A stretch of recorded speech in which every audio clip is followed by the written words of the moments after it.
La panne a duré plusieurs heures hier en fin d'après-midi. Il était très compliqué de joindre les numéros d'urgence. Le PDG d'Orange a d'ailleurs présenté ses excuses ce matin. Gérald Darmanin, lui, a parlé de dysfonctionnement grave et inacceptable. Alors comment le SAMU ou encore les pompiers du Rhône se sont-ils organisés?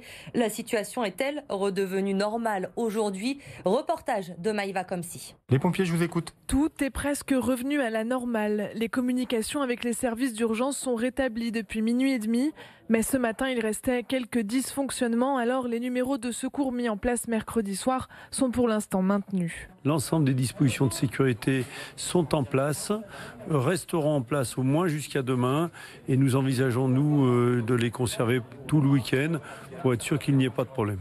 La panne proviendrait de l'opérateur lui-même. Pour les services d'urgence, c'est du jamais vu. Alors ce mercredi soir au SAMU, toutes les équipes ont été mobilisées. Je vais faire le point avec un médecin, je vais vous le passer. Le problème n'était pas complètement identifié, donc on a voulu garder toutes nos forces opérationnelles, plus les effectifs de soir qui arrivaient, pour essayer de pallier à un effet rebond éventuel, d'adapter toute une stratégie de communication en interne, toute une stratégie de communication entre les SAMU également, qui est d'ailleurs très, très efficace, qui a montré son efficacité encore hier soir. Une baisse de 50 à 70% des appels vers le SAMU a été enregistrée dans le Rhône hier, selon le ministre de la Santé.